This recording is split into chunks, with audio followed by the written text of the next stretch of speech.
जय गुरुदेव, जय महाकाली। आप सभी साधकों का जय महाकाली ज्योतिष केंद्र के आपके अपने इस चैनल पर स्वागत है। आषाढ़ नवरात्र 6 से 15 जुलाई तक हैं, गुप्त नवरात्र हैं। आज जो प्रयोग दे रहे हैं इसको आप गुप्त नवरात्र में तो कर ही सकते हैं, किसी भी शनिवार से शुरू करके 11 दिन कर सकते हैं। समस्त शत्रुओं को आपके चरणों में गिराने वाला यह प्रयोग है।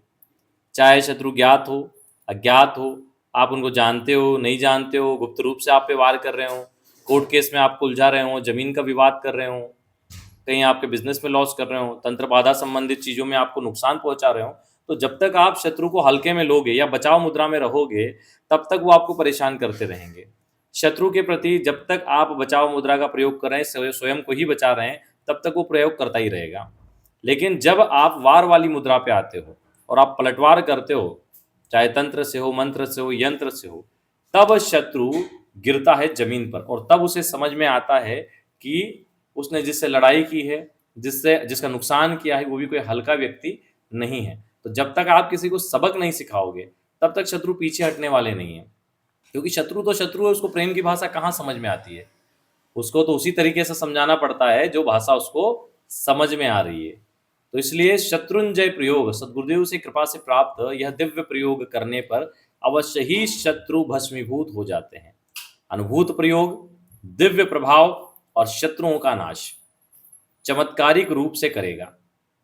और अनुभूत है इसलिए डंके की चोट पे काम करता है। मंत्र तंत्र यंत्र खाली नहीं जाते अगर भरोसे के साथ और पूरे नियम के साथ उनको कर लिया जाए।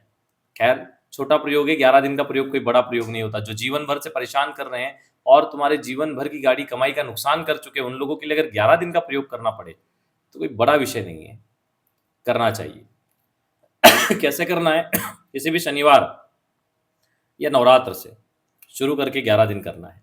रात्रि 10 बजे के बाद स्नान के पश्चात लाल वस्त्र धारण करें, लाल आसन हो, दक्षिण दिशा हो, बाजूट पर लाल कपड़ा हो और वहां पर शत्रुंजय यंत्र स्थापित करें। यह एक दिव्य यंत्र है जिसको 11 दिन पूजन में वहीं रखना है और उसके बाद विसर्जित करना है। इसी यंत्र के प्रभाव से शत्रुओं का प्रभाव होता है। मंत्र के साथ संपुटित होकर यह पूर्ण प्रभावशाली बन जाता है। मंत्र को भी नोट करिए। ओम ह्रीम एम शत्रु विजय सिद्धिम ओम फट। यंत्र को स्थापित करने के बाद अपना पवित्रीकरण और आचमन करें। एक तिल के तेल का या सरसों के तेल का दीपक प्रज्वलित करें, दीपक का पूजन करें। शत्रुजय यंत्र का पंचोपचार पूजन करें, स्नान करवाएं, उसके बाद उसका पूजन करें। पूजन के बाद हाथ में जल लेके संकल्प लें, अपना नाम गोत्र बोलें और जो भी शत्रु हैं उनके नाम लें, या फिर कहें मेरे समस्त ज्ञात अज्ञात शत्रु उनका नाश हो, मेरे शत्रुंजय प्रयोग से मेरे संपूर्ण शत्रु भस्मीभूत हो जाए, वह सब प्रकार से नष्ट हो जाए, धन से, बुद्धि से, शक्ति से, ज्ञान से, मेरे चरणों में गिर जाए, सब प्रकार से मेरे शत्रु मेरा रास्ता छोड़ के भाग जाए, उनके सारे षड्यंत्र नष्ट हो जाए और अपने ही षड्यंत्रों में उलझ कर उनका नाश हो जाए, ऐसा संकल्प लेके जल छोड़ दें। और उसके बाद 40 माला मंत्र जप करें इस मंत्र की, क्रोध के साथ इस प्रकार मुद्रा बनाकर और फिर बैठ कर और आप करें। वीर मुद्रा में करने पे ज़्यादा प्रभावी, लेकिन 40 माला तक आप नहीं बैठ पाएंगे, इसलिए आप अपने अनुसार सुखासन में भी बैठ सकते हैं, लेकिन क्रोध भाव के साथ इसको करें तो ये शत्रुओं को पहले ही दिन से भस्मीभूत करना शुरू कर देगा।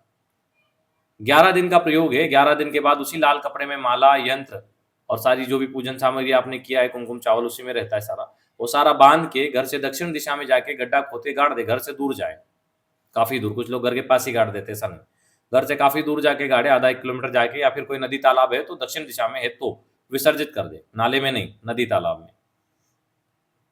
ये करने से आप देखोगे कि आपके शत्रु त्राही त्राही मच जाएगी।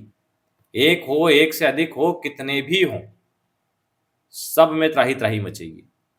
ऐसा ही चमत्कारिक प्रयोग है शत्रुंजय प्रयोग। ये तो हो गई हमारी आर्थिक जीवन से संबंधित समस्याओं से निवारण पाने के लिए। अब दूसरी जो प्रमुख बात है, जुलाई एंडिंग में हमारा गुजरात शिविर है, गुजरात यात्रा है, और उस यात्रा में हम कई लोगों से मिलेंगे, दीक्षाएं भी होगी, हमारा सब लोगों से एक ही निवेदन है कि सभी लोग अपने जीवन में प्रतिवर्ष कम से कम 5 पेड़ लगाना शुरू करिए। एक नीम, एक पीपल, एक बरगद, एक फल और एक फूल का गमले में लगाइए। 1 वर्ष बाद उनको मंदिर में या कहीं पे रोपित कर दीजिए। हाइट हो जाएगी उनकी थोड़ी सी, 4.5-5 फीट। उसके बाद में आप नए लाके घर पे लाइए, किसी भी गुरुवार को ले आइए और पुनः उनकी सेवा करिए। और वो जो पौधे आपने लगाए हैं उनको भी समय समय पे देखते रहिए। ऐसा नहीं कि आपने लगा दिया और भूल गए तोड़ दे उनको। तो या तो मंदिर में लगा दीजिए कहीं पे, क्योंकि आने वाले समय में आपके और बच्चों के फ्यूचर के लिए भी पेड़ पौधों का होना बहुत जरूरी है। आप देख रहे हो 22, 23 और 24 की गर्मी। 200 साल की सबसे ज्यादा गर्मी 22 में, 2000 साल की सबसे ज्यादा गर्मी 23 में, और 24 ने रिकॉर्ड बना दिया।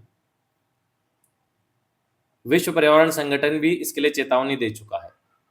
हम केवल सरकारों के भरोसे या किसी अन्य के भरोसे नहीं बैठ सकते। प्रत्येक व्यक्ति को अपनी जिम्मेदारी निभानी पड़ेगी और प्रत्येक व्यक्ति पर्यावरण के प्रति अपनी जिम्मेदारी को निभाए और पेड़ पौधे लगाए और उनको बड़े करने पर ध्यान दे।